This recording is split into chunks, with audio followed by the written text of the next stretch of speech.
ब्रह्मा गुरुर्विष्णु गुरुर्देवो महेश्वरः गुरुः साक्षात् परं ब्रह्म तस्मै श्री गुरवे नमः। व्यासं वसिष्ठनप्तारं शक्तेः पौत्रमकल्मषम् पराशरात्मजं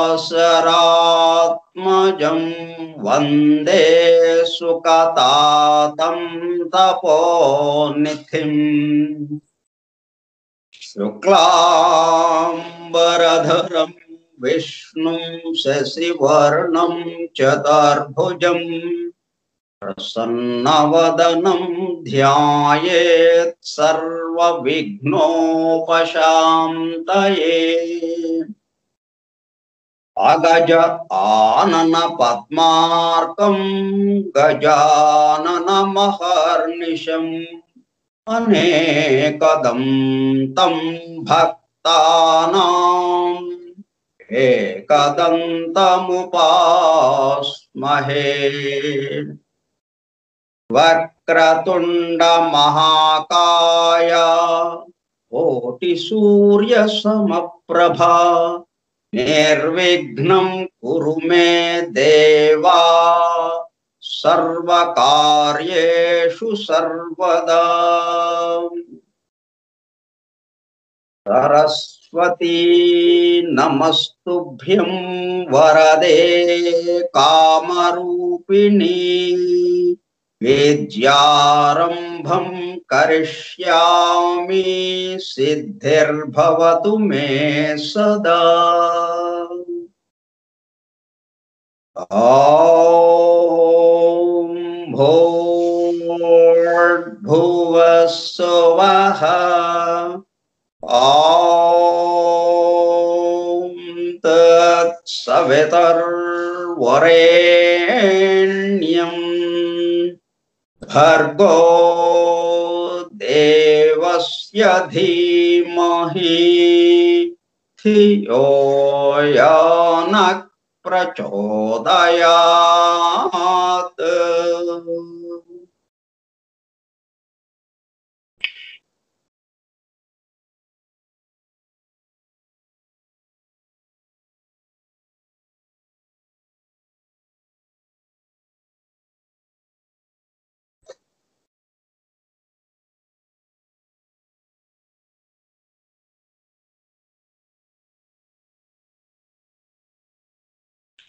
वासुदेवा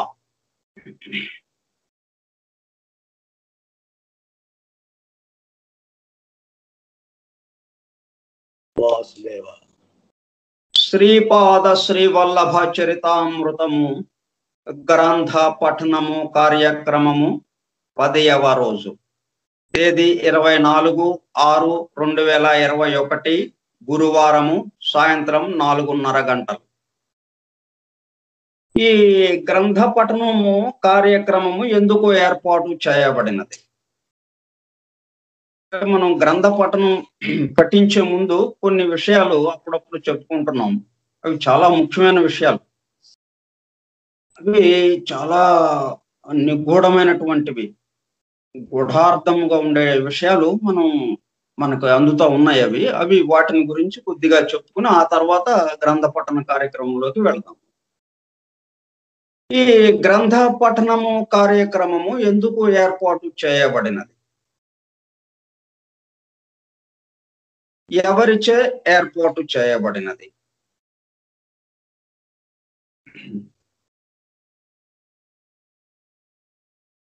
సృష్టిలోని సమస్త జీవుల ఆధ్యాత్మిక అభివృద్ధి పరిపూర్ణతల కొరకు, ప్రకృతి ఉత్పాతముల తీవ్రతను తగ్గించుటకు నిరంతరం శ్రమిస్తున్న పరమ గురు పరంపరచే ఏర్పాటు చేయబడినది. వాళ్ళు మనకేమన్నా డైరెక్ట్ గా లెటర్ ఏమన్నా రాశారా? మనకి కాదు. వారు మనలో ప్రేరణ కలిగించి మన ద్వారా ఈ కార్యక్రమము నిర్వహింపబడుటకు వారిచే సంకల్పింపబడినది. అందులకు అనుగుణముగా మన ద్వారా ఈ కార్యక్రమము నిర్వహింపబడుచున్నది. ఎందుకు ఏర్పాటు చేయబడినది? దైవీ శక్తులు ఆసురీ శక్తుల సమత్వము, బ్యాలెన్స్ చెదరినందున దైవీ శక్తుల తరుగుదల ఏర్పడగా ఆ ఖాళీలోనికి ఆసురీ శక్తులు ప్రవేశించినందున ప్రస్తుతము కరోనా వ్యాప్తి రూపమున మానవాళి మహా విపత్తును అనుభవించుచున్నది.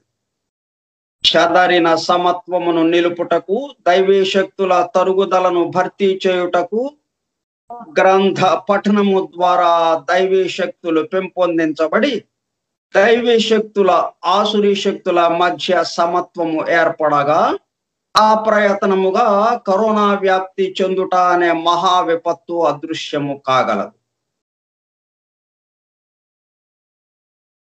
దీనికి దృష్టాంతముగానే నిన్న జరిగిన శ్రీపాద శ్రీవల్లభ చరితామృతం గ్రంథం పఠనంలో ఈ అంశం గురించి వివరింపబడినది. దానిని ఒకసారి పఠిస్తాను, సావధానముగా వినవలసినదిగా కోరుచున్నాను.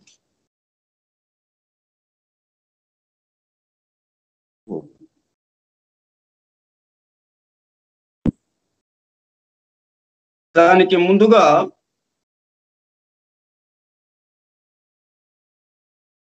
మనము ప్రతిరోజు చదివేది ఒకటి ఉన్నది, అది చదువుకుని అప్పుడు దాంట్లోకి వెళ్దాం.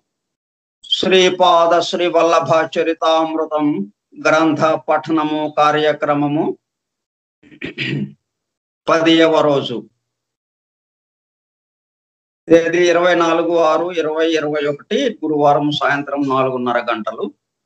శ్రీపాద శ్రీవల్లభ స్కైప్ గ్రూపులో సుదూర ప్రాంతాలలో ఎవరింట్లో వారు హాయిగా విశ్రాంతి తీసుకుంటూ ఏకకాలంలో శ్రీపాదుల వారి సమకాలికులు కర్ణాటక దేశస్థులు శ్రీమాన్ శంకర భట్టు గారు 1320 సంవత్సరము ప్రాంతంలో, అనగా దాదాపు 700 సంవత్సరముల క్రితము సంస్కృత భాషలో శ్రీపాదుల వారి దివ్య చరిత్రను శ్రీపాదుల వారి అనుమతితోనే శ్రీపాద శ్రీవల్లభ చరితామృతము గ్రంథముగా రచించగా దానిని ఎవరు ఎప్పుడు తెలుగు భాషలోనికి అనువదించారో తెలియదు గాని సంస్కృత గ్రంథమునకు తెలుగు అనువాదము చేసిన పురాతన ప్రతి ఒక్కటి శ్రీపాదుల వారి మాతామహులు శ్రీ మల్లాది బాపన్న అవధానులు గారి 33వ తరం వారైన భీమవరం నివాసి శ్రీ మల్లాది గోవింద దీక్షితులు వారి వద్ద లభించగా వారు ఆ ప్రతిని 2001 సంవత్సరంలో పిఠాపురంలో గల శ్రీపాద శ్రీవల్లభ మహాసంస్థానము వారికి సమర్పించగా ఆ సంస్థానము వారు కొన్ని వేల ప్రతులను ముద్రించి దత్త భక్తులకు అందుబాటులోకి తెచ్చిన ఆ పరమాద్భుత దివ్య గ్రంథమును ప్రస్తుతం గ్రంథ పఠనము కార్యక్రమంలో పఠిస్తుండగా తమ హృదయ గుహలలో ప్రతిధ్వనిస్తున్న దానిని తమ హృదయ గుహలలోనికి చేరి అత్యంత శ్రద్ధా భక్తులతో వినుచు లీనమవుచున్న దత్త భక్తులైన ప్రియ సోదర శ్రోతలందరకు నమస్కారం.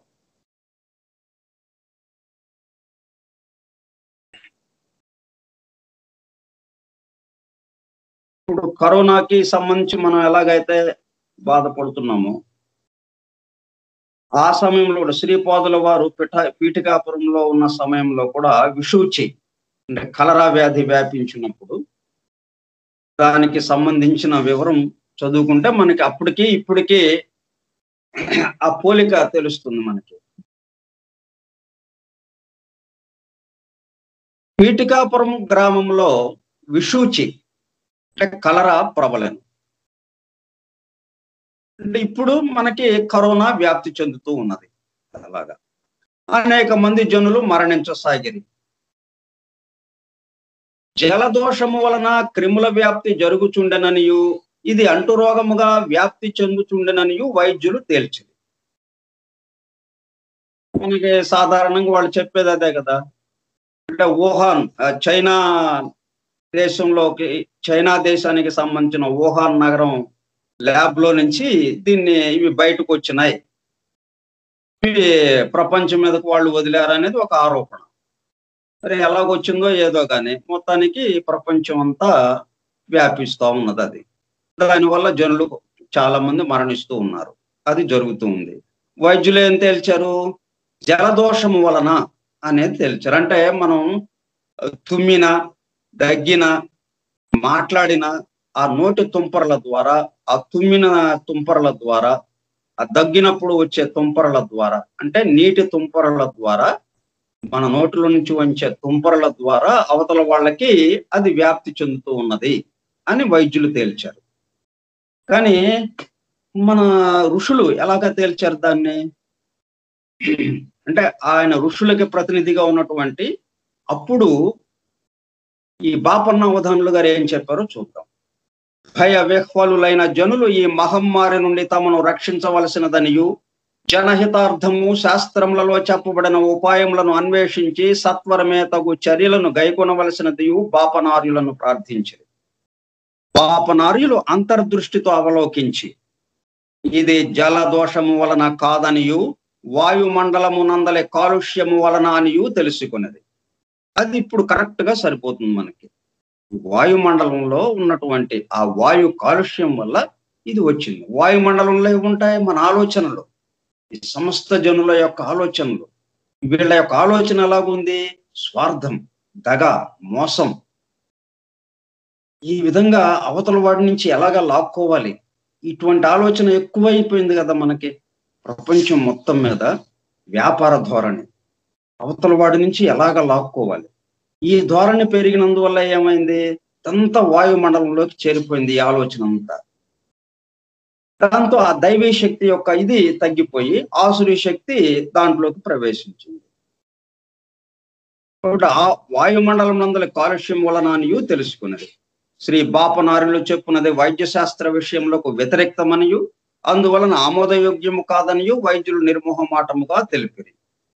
ఈ విధంగా అప్పుడు జరిగింది. సరే, అప్పుడు శ్రీచరణులు ఏం చేశారు? శ్రీపాద శ్రీ వల్లభుల వారు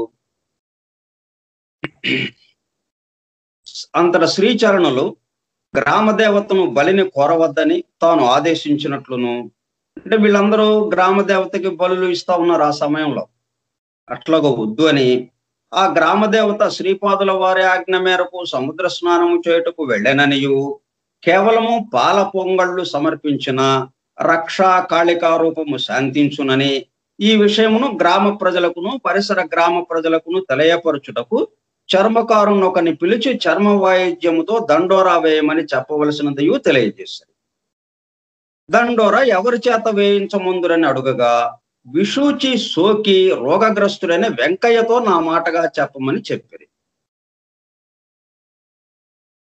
ఆ తమాషా చూడండి, ఆ పోలిక. అంటే ఇప్పుడు ఈ గ్రంథం ఎవరు పఠించాలి, ఎవరి ద్వారా ఈ పఠనం జరగాలి అని అంటే ఇప్పుడు ఎందుకు పెట్టుకున్నాం ఇది? ఈ కరోనా వ్యాప్తి తగ్గటం కోసం, కరోనాని మొత్తం ఆగిపోవటం కోసం, అంటే దైవీ శక్తి ఆసురీ శక్తుల మధ్య సమత్వం రావడం కోసం మనం ఈ కార్యక్రమం పెట్టుకున్నాం. మరి అప్పుడు దండోరా వేయించింది ఎవరి చేత? ఆ వ్యాధితో ఎవరైతే బాధపడుతున్నారో వాడితో దండోరా వేయించండి అని చెప్పారు ఆయన, శ్రీపాదుల గారు. అట్లాగే ఇప్పుడు ఏం జరిగింది? ఇప్పుడు ఈ గ్రంథ పఠనము ఇప్పుడు నా ద్వారా జరుగుతా ఉంది. అంటే నేనెవరిని? నాకు కరోనా పాజిటివ్ వచ్చి నేను బాధపడ్డవాడిని కాబట్టి నా ద్వారా జరిగింది. ఈ గ్రంథ పఠనం నా ద్వారా జరుగుతా ఉంది. అట్లా పోలిక వచ్చింది చూడండి తమాషాగా. శ్రీవల్లభుల వారి విశ్వాసులు వెంకయ్య వద్దకు పోయిరి. వెంకయ్య మరణాసన్న స్థితిలో ఉండెను. శ్రీచరణుల వారి ఆజ్ఞను తెలుపుగా అతడు మూర్ఛిల్లెను. ఒక గడియ సేపటికి ప్రకృతిస్థుడై సంపూర్ణ ఆరోగ్యవంతుడయ్యాను. ఈ వార్త పీఠికాపురంలో బహుదా చర్చనీయాంశమయ్యాను. వెంకయ్య చేత దండోరా వేయించబడెను. ఇప్పుడు గడ్డం వీర రాఘవరావు చేత ఈ గ్రంథ పఠనము జరుగుతూ ఉన్నది. కరోనా పాజిటివ్ వచ్చి తగ్గిన వ్యక్తి. ఆ విధంగా ఆ పోలిక అలాగా వచ్చిందనమాట. కాబట్టి మనం ఈ కార్యక్రమం ఏర్పాటు చేసుకున్న వల్ల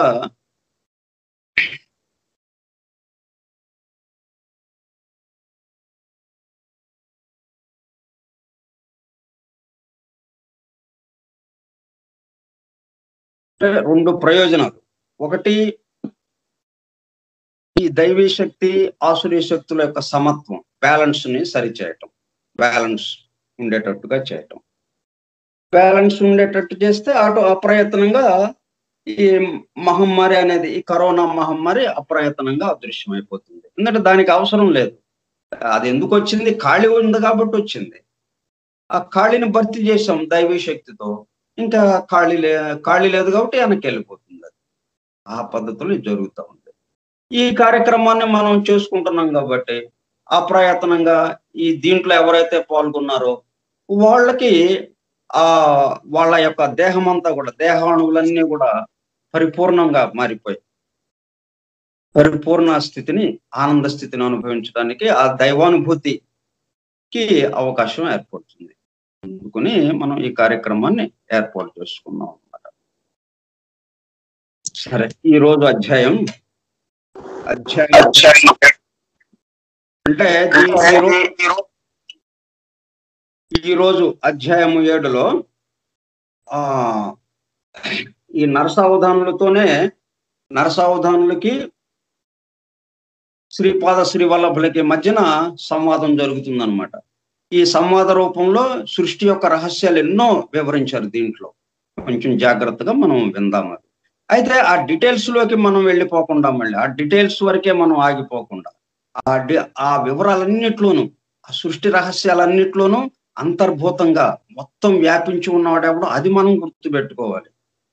మనం సామాన్యంగా ఏమవుతుందంటే వివరాల్లోకి వెళ్ళిపోతాం, డీటెయిల్స్ లోకి వెళ్ళిపోతాం, అక్కడ ఆగిపోతాం. ఇక ఒకదానికొకటి సంబంధం లేనట్టుగా అయిపోతుంది. మనకి 7 లోకాలు ఉన్నాయి. ఒక లోకానికి ఇంకో లోకానికి సంబంధం లేదు. ఏ లోకానికి సంబంధించిన వివరాలు ఆ లోకానికి సంబంధించిన వివరాలుగా మనం అందుకుంటాం. కానీ మొత్తాన్నే ఆధారంగా ఉన్నదేదో, ఈ మొత్తంలో వ్యాపించిందేదో అది మర్చిపోతాం మనం. ఇక్కడ అది గుర్తుపెట్టుకోవాలన్నమాట. మనం డీటెయిల్స్ నేర్చుకోండి. మనం డీటెయిల్స్, వివరాలు, ఎన్నెన్నో వివరాలు మనకు అందింపబడుతున్నాయి. నాలెడ్జ్, విజ్ఞానం, పర్వాలేదు, అవన్నీ నేర్చుకుంటూ విజడం. దాంతో పాటు అంటే నాలెడ్జి, విజడం అని 2 మాటలు ఉన్నాయి మనకి. నాలెడ్జి ఏంటి? మనకి పంచేంద్రియాలకు అందే విషయాలన్నిటిని గురించిన వివరాలు. ఆ విజ్ఞానము అది ఎంతవరకు మొత్తం ఒకదానికొకటి సంబంధం లేని విధంగా మనకు అందింపబడతాయి. విజడం అనేటప్పటికల్లా జ్ఞానము, ఈ మొత్తానికి ఆధారభూతుడెవడో అది అందింపబడుతుంది. ఆ విజడము, నాలెడ్జ్ 2 కూడా మన దగ్గర మనం గుర్తుపెట్టుకోవాలన్నమాట. డీటెయిల్స్ నేర్చుకునేటప్పుడు డీటెయిల్స్ లోకి ఆగిపోకుండా, మనకి గ్రంథ పఠనంలో ఆ ప్రమాదం లేకుండా మనకి ఎప్పటికప్పుడు విజడం అనేది, ఈ మొత్తానికి ఆధారభూతుడెవడో అది ఎప్పటికప్పుడు మనం నిరంతరం గుర్తుపెట్టుకునేటట్టుగా ఈ గ్రంథ పఠనం సాగుతూ ఉన్నది, ఈ కార్యక్రమం. కాబట్టి మనకు ఆ ప్రమాదం లేదు. సో ఈ వాళ్ళ రేపు కూడా సృష్టికి సంబంధించినటువంటి అనేక రహస్యాలు శ్రీపాదుల వారి చేత అందింపబడుతున్నాయి. అది విందాం. అధ్యాయం 7 శ్రీపాదుల వారిని చూస్తూ ఖగోళముల వర్ణనము. శ్రీపాద శ్రీ వల్లభ చరితామృత మహిమ. ఉదయముననే తిరుమల దాసు తన అనుష్ఠానమును ముగించుకుని ఇట్లు చెప్పసాగను. సరే, ఇది మామూలే. మనం ఎక్కడున్నాం? కాణిపాకం. ఎవరి గృహంలో ఉన్నాం? తిరుమల దాసు గృహంలో. ఎవరితో ఉన్నాం? శంకర భట్టు గారితో. అదే తిరుమల దాసు శంకర భట్టు గారి మధ్యన సంవాదం జరుగుతుంటే తిరుమల దాసు శంకర భట్టుకి శ్రీపాదుల వారి బాల్య లీలలు చెబుతుంటే ఆ శంకర భట్టు గారితో పాటు మనందరం కూడా వింటున్నాం. మనం ఇప్పుడు కాణిపాకంలో ఉన్నాం, తిరుమల దాసు గారి గృహంలో. ఉదయముననే తిరుమల దాసు తన అనుష్ఠానమును ముగించుకుని ఇట్లు చెప్పసాగను. నాయన శంకర భట్టు, శ్రీపాద శ్రీ వల్లభుల దివ్య చరిత్రము అమృతము, అశ్రుతము, అపూర్వము, అతర్క్యము. నీ అందు శ్రీపాద శ్రీ వల్లభుల వారికి అపారమైన అనుగ్రహము ఉన్నందువలననే వారి చరితమును గ్రంథస్థము చేయు భాగ్యము నీకు కలిగినది.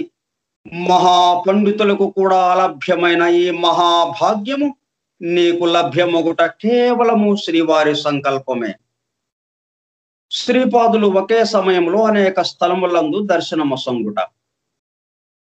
నరసావధానులు మరణావస్థ నుండి బయటపడిన తదుపరి అతనిలోని ఆకర్షణ శక్తి క్షీణించను.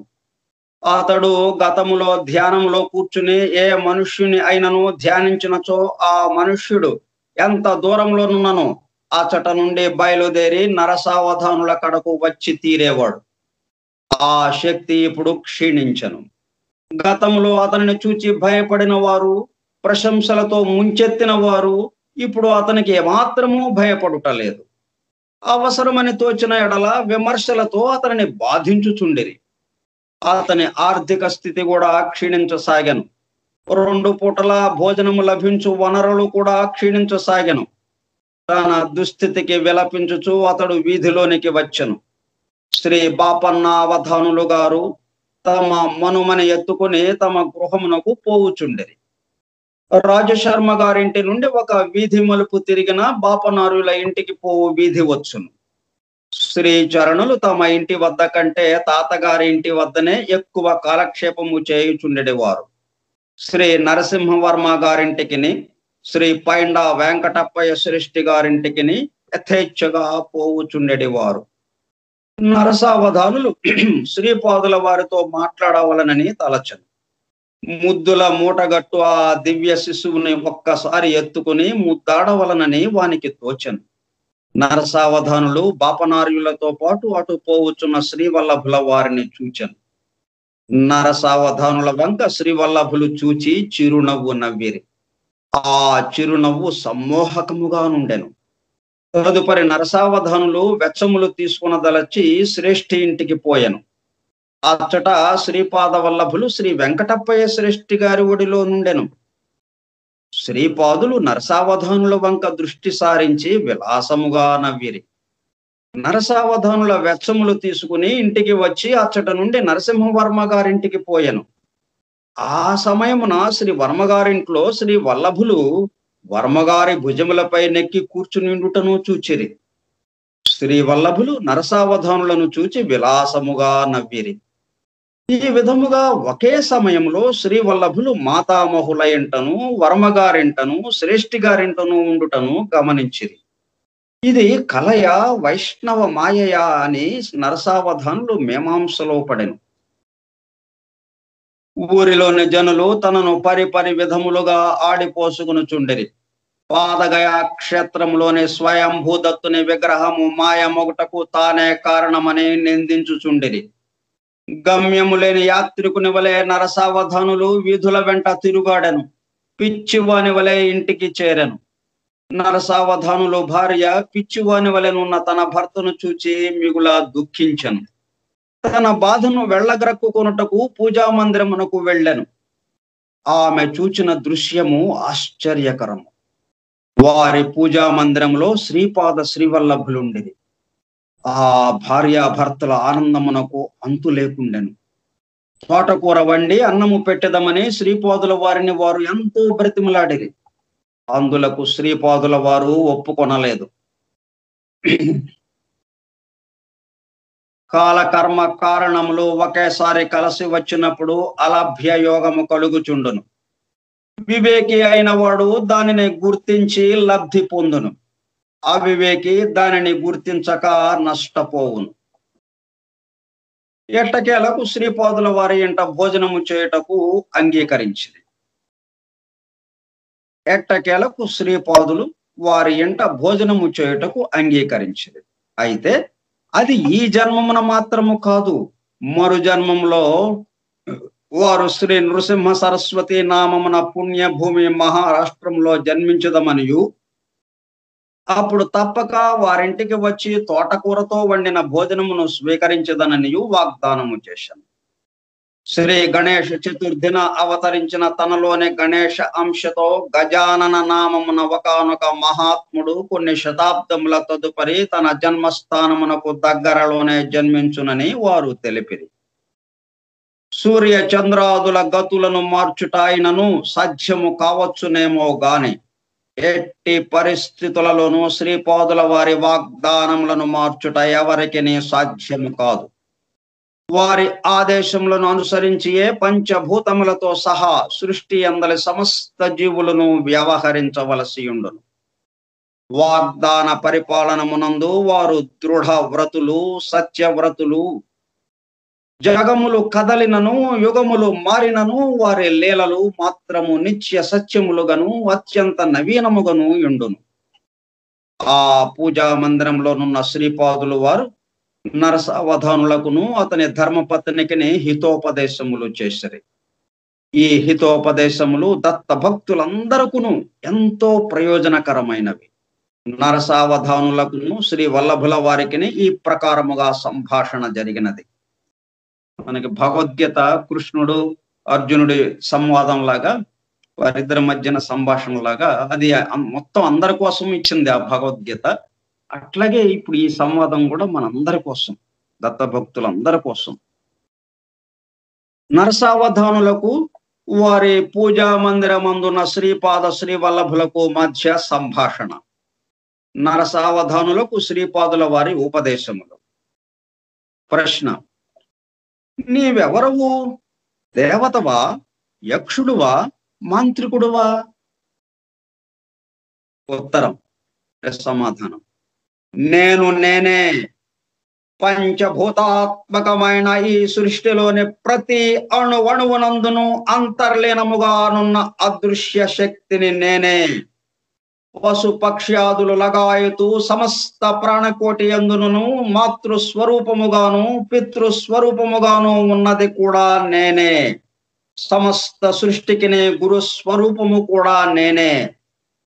ప్రశ్న: అయితే నీవు దత్తప్రభు యొక్క అవతారమా? ఉత్తరం: నిస్సంశయముగా నేను దత్తుడనే. మీరు శరీరధారులు కనుక మీరు గుర్తించటానికి వీలుగా మాత్రమే నేను సశరీరుడనై వచ్చి తిని. వాస్తవమునకు నేను నిరాకారుడను, నిర్గుణుడను. ప్రశ్న: అయినా నీకు ఆకారము లేదు, గుణములు లేవు, అంతే కదా? ఉత్తరం: ఆకారము లేకుండా ఉండుట కూడా ఒక ఆకారమే. ఆకారము లేకుండా ఉండుట కూడా ఒక ఆకారమే. గుణములు లేకుండా ఉండుట కూడా ఒక గుణమే. సాకార నిరాకారములకు, సగుణ నిర్గుణములకు ఆధారముగా ఉండే నేను వాటికి అతీతుడను కూడా. ప్రశ్న: అన్ని నీవే అయినప్పుడు జీవులకు కష్టసుఖములు ఎందుకు? ఉత్తరం: నీలో నీవు నేను కూడా ఉన్నాము. అయితే నీలో ఉన్న నీవు జీవుడవు, నీలో ఉన్న నేను మాత్రము పరమాత్మను. నీకు కర్తృత్వ భావన ఉన్నంత వరకు నీవు నేనుగా కాలేవు. అంతవరకు సుఖ దుఃఖములు, పాప పుణ్యములు అను ద్వంద్వముల నుండి నీవు బయటపడలేవు. నీలో ఉన్న నీవు క్షీణ దశకు వచ్చి నీలో ఉన్న నేను ఉచ్చ దశను అందుకున్నప్పుడు మాత్రమే నీవు నాకు దగ్గరయ్యేదవు. నాకు దగ్గరయ్యే కొలది నీ బాధ్యత తగ్గిపోవును. నా బాధ్యతలో నీవు ఉన్నప్పుడు శ్రేయస్సును పొందగలవు. ప్రశ్న: జీవాత్మ పరమాత్మ వేరువేరని కొందరు చెప్పుచున్నారు. జీవాత్మ పరమాత్మకు అత్యంత సన్నిహితమనవచ్చునని మరికొందరు చెప్పుచున్నారు. జీవుడే దేవుడని మరికొందరు అనుచున్నారు. దీనిలో ఏది నిజము? నీవు వేరుగాను నేను వేరుగాను ఉన్నంత మాత్రమున నష్టమేమీ లేదు. నీలోని అహంకారము నశించి మనమిద్దరము ద్వైత సిద్ధిలో ఉన్నను శ్రేయస్సు లభించును. సమస్తమును నా అనుగ్రహము వలననే కలుగుచున్నదనియు నీవు కేవలము నిమిత్త మాత్రమైన తత్వమని తెలుసుకున్న ఎడల నీవు ఆనంద స్థితిలో ఉండవచ్చును.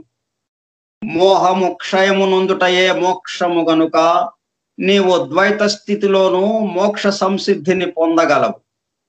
నీవు నాకు అత్యంత సామీప్య స్థితిలో ఉన్నప్పుడు నేను నీ ద్వారా అభివ్యక్తమగుచుందును. నాలోని సర్వశక్తులను నీ యందు అభివ్యక్తమగుచున్నప్పుడు, నీలోని అహంకారము నశించినప్పుడు నీలోని మోహము క్షయమగును. విశిష్టమైన ఈ అద్వైత స్థితి యందు నీకు ఆనందము సిద్ధించును. మోహము లేదు గనుక ఇది కూడా మోక్షమే. నీలోని అహంకారము పూర్తిగా నశించి కర్తృత్వ భావన సంపూర్తిగా దహింపబడినప్పుడు నీవు అనునది మిగులక నేను అనునది మాత్రమే ఉండును గనుక మనస్సు చేత ఎంత మాత్రము తెలియరాని ఆ స్థితిలో నీవు బ్రహ్మానందములో నుందువు. కావున అద్వైత స్థితిలో నున్నను నీవు మోక్షము నొందగలవు. నీవు ద్వైతంలో ఉన్నను, విశిష్టాద్వైతంలో నున్నను, అద్వైతంలో నున్నను, బ్రహ్మానంద స్థితి మాత్రము ఒక్కటే. అది మనస్సునకు వాక్కునకు అందరా అనేది కేవలము అనుభవైక వేద్యము మాత్రమే. ప్రశ్న: అవధూత స్థితిలోనున్న కొందరు తామే బ్రహ్మమని చెప్పుచుందురు కదా, మరి నీవు కూడా అవధూతవా? ఉత్తరం: కాదు, నేను అవధూతను కాదు. నేను బ్రహ్మము మరియు బ్రహ్మమే సర్వస్వము అనున్నది అవధూత అనుభవం. కాని నేను బ్రహ్మము, నేనే సర్వస్వము అనేటి స్థితి నాది. ప్రశ్న: అయినా ఈ స్వల్ప భేదములోని రహస్యము నాకు అవగతము కాలేదు. ఉత్తరం: సమస్త ప్రాపంచిక బంధముల నుండి విడివడిన అవధూత నాలో లీనమగుచు బ్రహ్మానంద స్థితిని అనుభవించుచున్నాడు. అతనిలో వ్యక్తిత్వము లేదు. వ్యక్తిత్వము లేనప్పుడు సంకల్పము లేదు. ఈ సృష్టి యొక్క మహాసంకల్పములో మహాశక్తిలో నేను ఉన్నాను. జీవులని ఎడి మాయాశక్తి రూపములో కూడా నేనున్నాను. నాలో లీనమైన అవధూతను నీవు తిరిగి జన్మకు రావలసినదని నేను ఆజ్ఞాపించిన యెడల జన్మకు రావలసినదే. సంకల్పముతో కూడిన సత్య జ్ఞానానంద రూపము నాది. సంకల్పము నశించిన సత్య జ్ఞానానంద రూపము వారిది. ప్రశ్న: విత్తనములను వేయించిన తదుపరి తిరిగి మొలకెత్తవు కదా. బ్రహ్మజ్ఞానమును పొందిన తదుపరి బ్రహ్మమే తానైనప్పుడు తిరిగి జన్మ ఎత్తుట ఎట్లు సాధ్యము? ఉత్తరం: వేయించిన విత్తనములో మొలకెత్తకపోవుట సృష్టి ధర్మము. ఆ వేయించిన విత్తనములనే మొలకెత్తింపజేయుట సృష్టికర్త యొక్క శక్తి సామర్థ్యములు. అసలు నా అవతరణమే ఈ సిద్ధాంత రాద్ధాంతముల ద్వారా సత్య నిరూపణ చేయుటకు గదా గతములో ఏర్పడినది.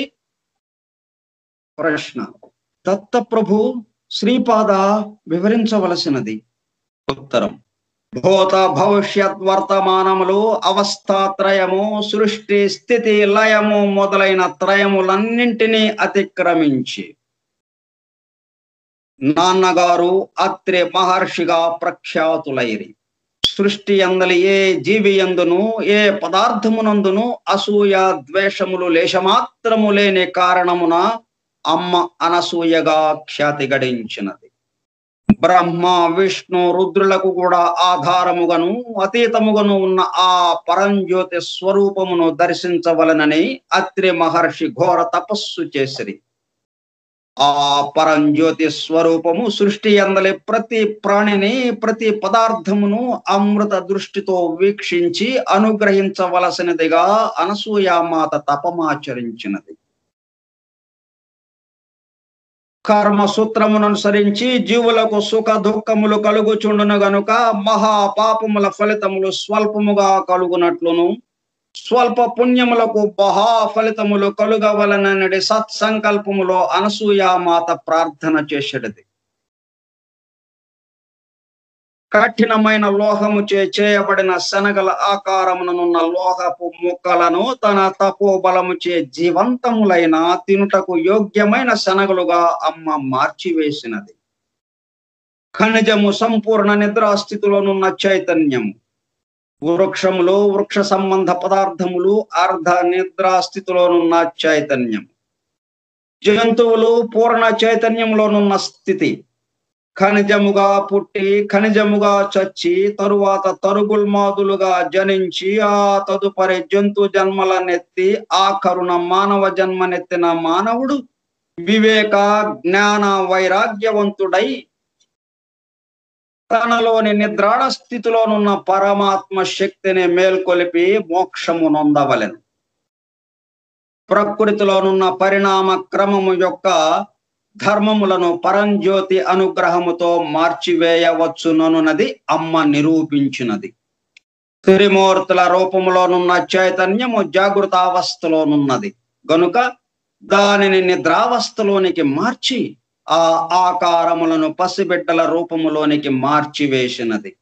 త్రిమాతల శక్తులు ఏకమై అనఘాదేవిగా రూపొందినది. నేను దత్తాత్రేయుడుగా జనించి అనఘాదేవిని అర్ధాంగిగా స్వీకరించుట జరిగినది. శ్రీపాద శ్రీవల్లభ అవతారమునందు నా వామ భాగమున అనఘాదేవియు కుడి భాగమున దత్తాత్రేయుడు కలిగిన అర్ధనారీశ్వర రూపమున జనించితిని. ఇంతటి మహత్తరమైన సృష్టిని తన సంకల్పానుసారముగా సృజించిన ప్రభువునకు సృష్టి ధర్మములను అవసరమును బట్టి మార్చగలుగు శక్తి సామర్థ్యములుండునని నీవు గ్రహించవలెను. ప్రశ్న: శ్రీపాద, సృష్టి ధర్మములను మార్చగలిగిన నీవు నా దారిద్ర్యమును పోగొట్టలేవా? ఉత్తరం: తప్పకుండా పోగొట్టగలను. అయితే అది మరు జన్మకు వాయిదా వేయుచున్నాను. వచ్చే జన్మలో కూడా నీవు కొంత దారిద్ర్య బాధను పొందిన తరువాత మాత్రమే. తోటకూర విషయము చాలా చిన్న విషయము. ఆయనను నీవు దాని యందు ఎంత మోహమును పెంచుకున్నావు. అమ్మ గాని నాన్నగారు గాని తాతగారు గాని ఎవరిని ఏమియు యాచించి అడుగరు. పసి పిల్లవాడినైన నేను ఎంతటి ఆహారమును తీసుకొందును? నేను మనసు పడినప్పుడు నీవు తోటకూరను వెంటనే ఇచ్చి ఉండవలసినది. ఇప్పుడు కాలాతీతమైనది. నీ మనస్సులోని మాలిన్యములు హరించుటకు ఈ జీవిత కాలము చాలదు. ప్రతి మానవునికి పుణ్యఫల రూపముగా ఆయువు, ఐశ్వర్యం, అందము, ప్రఖ్యాతి మొదలైనవి సిద్ధించును. పాప ఫల రూపముగా అల్పాయువు, దారిద్ర్యము, అనాకారితనము, కుఖ్యాతి మొదలైనవి సిద్ధించును. నీ పుణ్య ఫలములో ఎక్కువ భాగమును తీసి నీకు ఆయుర్దాయమును పోసితిని. నీ పుణ్య భాగము చాలా ఖర్చైనది, పాప భాగము ఎక్కువ మిగిలినది. నీవు దరిద్రమును అనుభవించియే తీరవలెను. ఆయనను నీవు స్వయంభూదత్తుని ఆరాధించితివి గనుక నీకు ఐశ్వర్యము లేకపోయినను అవస్థ పడకుండా 2 పూటల అన్నము లభించున్నట్లు అనుగ్రహించుచున్నాను. ప్రశ్న: శ్రీపాద, వర్ణ వ్యవస్థ ప్రకారము నడుచుకొనవలనని శాస్త్రము చెప్పుచున్నది కదా. మీ తాతగారు వైశ్యులకు కూడా వేదోక్తముగా ఉపనయనము చేయవచ్చునని తీర్మానించిరి. ఇది తప్పు కాదా? ఉత్తరం: సత్య ఋషీశ్వరుల నిర్ణయములో దోషమునెంచుట వలన నీ నాలుకను కోసి పారవేయవలను. తాతగారు ఎవరనుకొంటివి? వారు సాక్షాత్తు భాస్కరాచార్యుల వారు. విష్ణుదత్తుడు సుశీలాను దంపతులు స్వార్థమున్నది ఏమిటో ఎరుగని పరమ పవిత్రుడు. వారిని నా తల్లిదండ్రులుగా జన్మింపజేయవలసినదని కాల కర్మ దేవతలను నేను ఆదేశించితిని. నరసింహవర్మ పూర్వీకులు శ్రీ లక్ష్మీ నృసింహస్వామికి పరమ భక్తులు. సింహాచలంబునందు జరిగిన యజ్ఞ యాగాదులలో విశేషమైన అన్నదానములు చేసిన పవిత్రుడు. నేను పీఠికాపురములో జన్మించుటకు పూర్వమే ఒకానొక క్రమ పద్ధతిలో సంపుటి చేయుచుంటిని. ఆ 3 కుటుంబములతోనూ నాకు గల రుణానుబంధము ఒక జన్మలో తీరెడిది కాదు, ఒక అవతారములో పరిసమాప్తమగునది కూడా కాదు. నా వరద హస్తము తరతరముల వరకు వారి మీద నుండును. నా యొక్క ఛత్ర ఛాయలో వారు నిశ్చింతగా నుందురు. శ్రీపాదుల వారు భక్తులకు ఇచ్చు అభయం. నా విషయమునకే వచ్చినచో పెద్దగా విలువలేని తోటకూరను కూడా నీవు నాకు ఇయ్యలేకపోతివి. నన్ను భుజింపజేసిన ఎడల 1,00,000 మంది బ్రాహ్మణులకు భోజనము పెట్టినంత పుణ్యము నీకు లభించి ఉండేది. నీవు ఎంతో అదృష్టము పోగొట్టుకున్నావు. ఏది ధర్మము ఏది అధర్మము అనున్నది చర్చనీయాంశమైనప్పుడు శాస్త్రమును ఆశ్రయించవలసినదే. అయితే శాస్త్రములో చెప్పినది ఆచరించదగునా లేదా అను మీమాంస వచ్చినప్పుడు నిర్మల అంతఃకరణులు నిర్ణయించినదే శాస్త్రమగును. అయితే శాస్త్రములో చెప్పినది ఆచరించదగునా లేదా అను మీమాంస వచ్చినప్పుడు నిర్మల అంతఃకరణులు నిర్ణయించినదే శాస్త్రమగును. వారు చెప్పినదే వేదమగును. వారి వాక్కు ధర్మ సమ్మతమగును. వారు అధర్మమున తీర్పు చెబుదామనుకున్నను ధర్మదేవత వారిని చెడు మార్గములోనికి వెళ్ళనీయక సరైన తీర్పును చెప్పించును. హింస చేయుట పాపమని నీ శాస్త్రము చెప్పుచున్నది. శ్రీకృష్ణ పరమాత్మ సమక్షములో జరిగిన యుద్ధము ధర్మయుద్ధమైనదని, కౌరవ పాండవ సంగ్రామము ధర్మయుద్ధమని, అది జరిగిన స్థలము ధర్మక్షేత్రమని ప్రఖ్యాతిగాంచినది కదా. యజ్ఞము పుణ్యఫలప్రదమే, కాని పరమాత్మ స్వరూపుడైన శివుని ఆహ్వానింపక దక్షుడు చేసిన యజ్ఞము ఆఖరికి యుద్ధముగా పరిణమించినది. దక్షుని తల తెగి పడినది, వానికి మేక తల అమర్చబడినది. రోగికి పైత్య ప్రకోపము ఉన్నప్పుడు వైద్యుడు నిమ్మకాయ ఉసిరికాయ అను వాటితో వైద్యము చేయును. శరీర భాగము కుళ్ళినప్పుడు కత్తి పుచ్చుకొని నరికి వైద్యము చేయును. నేను కూడా అంతే. నాలో దేవతల అంశలే కాక రాక్షసాంశలు కూడా ఉన్నవి. నేను ఉన్మత్తుడిగా, పిశాచముగా, రాక్షసుడిగా కూడా వ్యవహరించదను. అయితే నాలో అంతర్గతముగా జీవుల ఎడల ప్రేమ పొంగి ప్రవహించుచుండును. మీ స్వభావములను బట్టి, మీ కర్మల యొక్క శుభాశుభములను బట్టి నా ప్రవర్తన ఉండును. సర్వస్య శరణాగతి చెందిన భక్తులను నేను చేయి విడువను. దూర తీరములనున్న నా భక్తులను నా క్షేత్రములకు బలవంతముగానైనను రప్పించదను. ఋషుల యొక్క మూలమును, నదుల యొక్క మూలమును చర్చించరాదు. ఆద్య పరాశక్తి కన్యకా పరమేశ్వరిగా వైశ్యకులములో ఆవిర్భవించలేదా? సిద్ధి మునులలో వైశ్య మునులు లేరా? బ్రహ్మ క్షత్రియ వైశ్యులకే కాదు, శూద్రులు కూడా నియమనిష్ఠులను పాటించునెడల వేదోక్త ఉపనయనమునకు అర్హులే. ఉపనయనము వలన 3వ కన్ను విచ్చుకోవలెను. అంతఃకరణము పరిశుద్ధమై బ్రహ్మ జ్ఞానమునందు మనస్సు లగ్నమవ్వవలెను. నీ మనస్సు శాఖ జ్ఞానమునందు పూర్తిగా లగ్నమై ఉన్నది. బ్రహ్మమున్నది అంగట్లో దొరికే వస్తువు అనుకుంటివా? ఈ జన్మమున బ్రాహ్మణుడిగా ఉన్నవాడు మరో జన్మమున చండాలుడుగా పుట్టవచ్చును. ఈ జన్మమున చండాలుడుగా ఉన్నవాడు మరో జన్మమున బ్రాహ్మణుడిగా పుట్టవచ్చును. బ్రహ్మ పదార్థము కుల మతములకు, దేశకాలములకు అతీతము అను రహస్యమును గుర్తెరుగుము. దైవము భావప్రియుడే కాని బాహ్య ప్రియుడు మాత్రము కాదు. నీ భావమును బట్టి దైవము పనిచేయుచుండును. బ్రహ్మజ్ఞాన సంబంధ విషయములు వచ్చినప్పుడు నేను బ్రాహ్మణుడను. దర్బారు చేయుచు భక్తుల యోగక్షేమములు విచారించుచు వారిని అనుగ్రహించున్నప్పుడు నేను క్షత్రియుడను. ప్రతి జీవికి ఆ జీవి చేయు పాప పుణ్య కర్మములను బట్టి వేతనము నిర్ణయించబడును. ప్రతి వాని వేతనమును నా వద్ద ఉన్నది. తూచి కొలచి ఎవరికి ఎంతెంత ఇవ్వవలసినది లెక్క చూసుకున్నప్పుడు నేను వైశ్యుడను. భక్తుల బాధలను కష్టములను నా శరీరము మీదకి ఆకర్షించుకుని వారికి సుఖ శాంతులను కలుగజేయుట వలన సేవా ధర్మము నెరపుట వలన నేను శూద్రుడను. జీవుల యొక్క పాపములను ప్రక్షాళన చేయునప్పుడు నేను చాకలిని. మరణించిన జీవులను కాల్చి బూడిద చేసి ఉత్తమ జన్మమును ప్రసాదించుచున్నాను.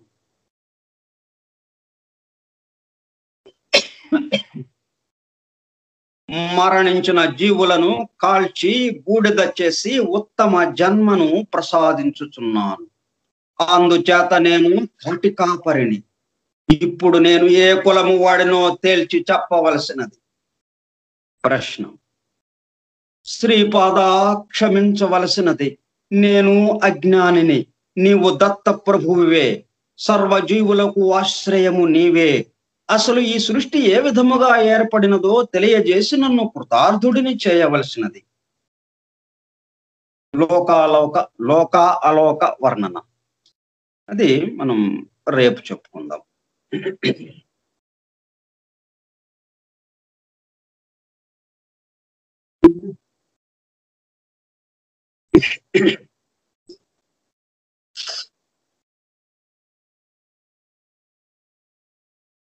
నాలుగు వర్ణముల సమాహార రూపంగా ఆయన ఉన్నాడు.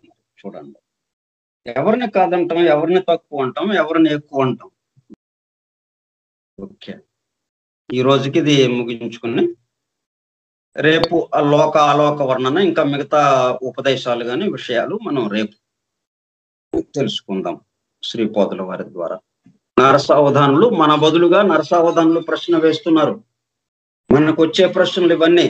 అసలు ప్రశ్న రాని పరిస్థితి అనుకోండి, మనకి ప్రశ్నించే పరిస్థితి కూడా లేదు కదా మనకి. ఆ నరసావధానులు వేసిన ప్రశ్నల ద్వారా అన్నా మనం ఆ ప్రశ్నలని చూసుకుని వాటి సమాధానాలు మనం తెలుసుకున్నాం. ఇప్పుడు కొన్ని రేపు తెలుసుకుందాం. దిగంబరా దిగంబరా శ్రీపాద వల్లభ దిగంబరా. దిగంబరా దిగంబరా శ్రీపాద వల్లభ దిగంబరా. దిగంబరా దిగంబరా శ్రీపాద వల్లభ దిగంబరా. దిగంబరా దిగంబరా శ్రీపాద వల్లభ దిగంబరా. మనం ఇవి చదువుకున్నాం. స్తోత్రం అది మర్చిపోయేటట్టు చేశాడు ఆయన.